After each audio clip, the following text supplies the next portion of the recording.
Corona संकट के चलते बीजेपी की मोदी सरकार ने केंद्र की सत्ता में अपने पूरे 7 साल होने का जश्न तो नहीं मनाया, लेकिन इसी के चलते मुंबई के मराड़ मालवनी में भाजपा नेता और उत्तर मुंबई के भाजपा सांसद गोपाल शेट्टी ने विकलांगों के लिए मुफ्त व्हीलचेयर देने का कार्यक्रम किया। इस मौके पे नेशन सामना न्यूज 24 के टीम ने किए कई तीखे सवाल भाजपा सांसद गोपाल शेट्टी और भाजपा के नेताओं से।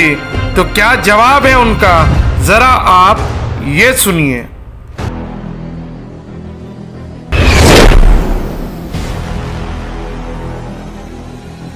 7 साल पूरे होने के बाद आपकी पार्टी ने ये विकलांगों को साइकिल उपलब्ध करवाने का कार्य किया। जी हाँ। लेकिन सर, हमारा सबसे पहला सवाल ये, कोरोना काल में लोगों को और कई चीजों की जरूरत है। जी हाँ। लोग परेशान है, काम धंधे से परेशान है। जी हाँ। लोगों के पास नौकरी नहीं, लोगों के पास अब कोई लक्ष्य नहीं है। जी हाँ। रही बात, लोग कोरोना की बीमारी से भारी बिल अस्पतालों में दे रहे हैं, उनके लिए भाजपा की तरफ से, केंद्र की तरफ से क्या सहायता है? देखिए, केंद्र सरकार ने, मोदी जी ने सबको राशन पहले चरण में भी दिया है, दूसरे चरण में भी राशन दिया है, दवाइयाँ सबको सस्ती मिले उसकी व्यवस्था की है, वैक्सीन का डोज गरीबों को, डॉक्टरों को, नर्सेस, इन सारे लोगों को निःशुल्क देने का काम मोदी जी ने किया है।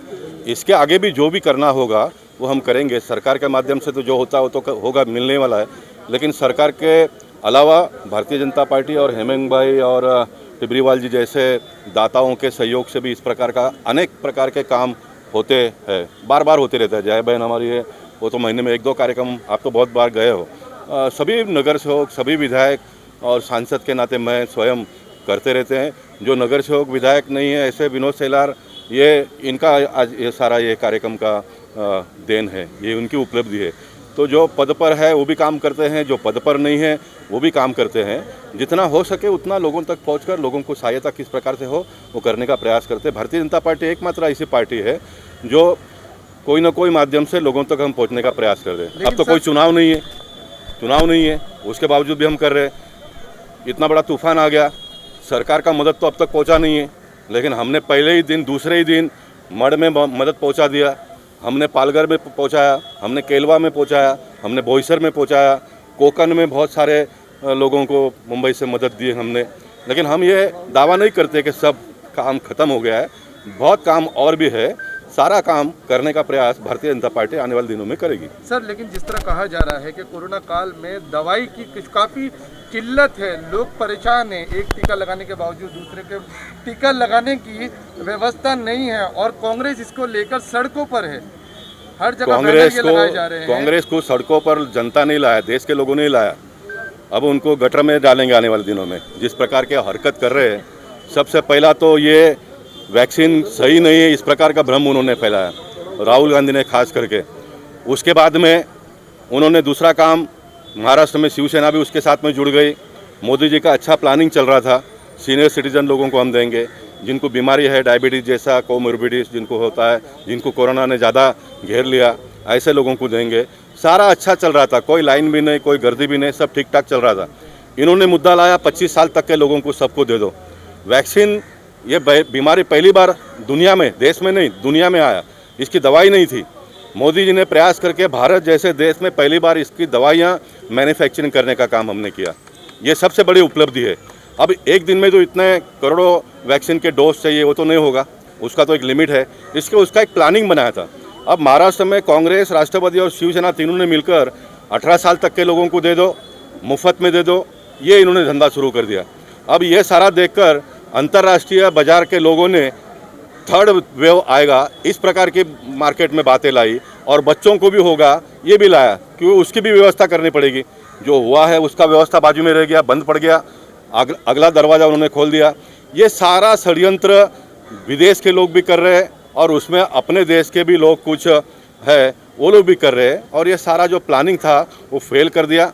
लेकिन फिर एक बार मोदी जी उसको पटरी पर लाने का काम कर रहे हैं। इन दिनों में आप देख रहे हो, देखिए देश के लोगों ने मुफ्त में हमको दो इस प्रकार की मांग की नहीं थी। लेकिन सर, ये तो भाजपा ने ही कहा था, बिहार चुनाव में कहा था कि हम तुमको फ्री वैक्सीन देंगे। कई चुनाव हुए, इसमें भाजपा के लोगों ने ही कहा था कि हम तुमको फ्री में वैक्सीन देंगे। जी हाँ, तो जिनको कहा था उनको दिया, जो भी था उनको सारे लोगों को दिया। मैं उस बात में जाना नहीं चाहूँगा। मैं आपको ये कब कह रहा था कि जिनकी क्षमता नहीं है उनको मुफ्त में देना चाहिए। सरकार माँ बाप किसको और कहते हैं? जो गरीब है, जिनकी क्षमता नहीं है उसके लिए सरकार है, और जिनकी क्षमता है उन्होंने खर्चा करना चाहिए। मैं ये आपके रिकॉर्ड पर कहता हूँ, और अपने देश के लोग उसके लिए तैयार है। वैक्सीन तो लोग नहीं बना सकते ना, वैक्सीन तो बनाने वाले ने बनाना चाहिए। सरकार नाम की जो चीज़ है उन्होंने व्यवस्था करना चाहिए। तो ये महाराष्ट्र के लोग व्यवस्था के नाम पर शून्य और खाली बातें करते रह गए, इसलिए सारा प्रॉब्लम खड़ा हुआ है। लेकिन मोदी जी ने कहा है कि 2 महीने में सारे लोगों को वैक्सीन हो, इस प्रकार की व्यवस्था हो रही है। और आप देख रहे हो कि प्राइवेट में भी लोगों को वैक्सीन दिया जा रहा है। सर, एक आखिरी सवाल, जिस तरह से कोरोना काल में हर कोई परेशान है, हम भी परेशान हैं, आप भी परेशान हैं, लेकिन महंगाई पर कोई लगाम नहीं लग रही। आज भी पेट्रोल 100 पार है। जी हाँ, पेट्रोल के बारे में भी मैंने आपको बताया, कोई हमने छापा हुआ यादी नहीं है। मीडिया के लोगों ने जो यादी छापा है उसका मैंने उल्लेख किया। जहाँ जहाँ कांग्रेस की सरकार है वहाँ पर 100 पार हो गया। जहाँ पर कांग्रेस की सरकार नहीं है वहाँ पर 100 के अंदर है। जो महाराष्ट्र सरकार का जो टैक्स है वो पूरे देश में सबसे ज़्यादा है। उड़ीसा में बहुत कम है। उड़ीसा में तो बीजू पटनायक जी का सरकार है, वहाँ पर सबसे कम है। गुजरात में कम है, कर्नाटक में कम है, महाराष्ट्र में और राजस्थान में जहाँ जहाँ कांग्रेस के सरकार है वहाँ पर ज़्यादा है। मैंने टीवी के माध्यम से भी अपील किया है कि गुजरात, कर्नाटक, उड़ीसा के एट पार आ जाओ। सरकार ने अपना टैक्स कम कर देना चाहिए तो लोगों को सस्ता मिलेगा। इसमें मोदी जी का तो, मोदी जी ने देश के सभी राज्यों को एक समान टैक्स लगाया है। मोदी जी ने ज़्यादा कम नहीं लगाया। ये तो वो राज्य के लोग पैसा ज़्यादा उनको खर्चा करने के लिए मिलना चाहिए, इसलिए उन्होंने लगाया, वो कम करे। और ये जो अभी बैलगाड़ी का मोर्चा कल कांग्रेस के लोगों ने निकाला है उसके बारे में मैंने आज ये टिप्पणी की है। परसों उद्धव साहब ने मेट्रो का ट्रायल लिया, ये कल मोर्चा निकाल रहे। इससे ये संकेत प्राप्त हो रहा है कि इनका सरकार अभी बहुत जल्दी जाने वाला है। नहीं तो ये धंधे नहीं करते थे ना, ये लोग सरकार चला देते। इसका ये संकेत है, इसलिए इसको आप, ये सरकार का दिन पूरा हो गया, ये घर बैठने वाले हैं उसका ये संकेत है। परसों का ट्रायल, कल का मोर्चा और कल भी और कुछ करने वाले होंगे। तो इनको अभी पता चल गया कि बहुत दिन, 15-20 दिन का एक खेल है, जितना होता उतना करो, क्योंकि आने वाले दिनों में क्या करना है उसका ये सारा प्रैक्टिस कर रहे हैं। Thank you sir. हमने साई प्रबोधन ट्रस्ट और भारतीय जनता पार्टी की तरफ से आज ये व्हील चेयर और साइकिल वितरण का कार्यक्रम यहाँ पर रखा है। हमारे सांसद हमारे लिए बहुत प्रेरणादायी है, जिन्होंने 2 करोड़ के साहित्य 4 महीना पहले पूरे उत्तर मुंबई स्तर पर 1000 से ज़्यादा हैंडीकैप या विकलांग लोगों को दिए। उसी से प्रेरणा लेकर हमने ये आज ये कार्यक्रम किया है। और मुझे खुशी हो रही, मलाड वेस्ट के आजू बाजू के इस परिसर के करीबन 27 लोगों को आज हमने दिया है। हमें मालूम है ये कम है, लेकिन जो काम आज बचे हैं उनको आने वाले दिनों में हम देंगे। समाज के अंतिम व्यक्ति तक पहुंचना और उसकी समस्या को अपनी समस्या मानकर काम करना, ये भारतीय जनता पार्टी की फिलॉसफी है, उसके ऊपर हम काम करेंगे। ये हुए जनप्रतिनिधि है वो करे, लेकिन हमारा दुख ये है कि यहाँ के जो चुने हुए जनप्रतिनिधि है इनके ऊपर ध्यान कम है। अदरवाइज मालवनी में ये परिस्थिति ना होती, लेकिन कुछ हद तक मालवनी की इस परिस्थिति को सुलझाने का बीड़ा भारतीय जनता पार्टी ने उठाया है। जिसको चुना गया वो नहीं उठा रहा है, लेकिन जो वो नहीं करता है तो ये हमारी जिम्मेदारी समझती है। इसके लिए हम आज ये काम कर रहे हैं।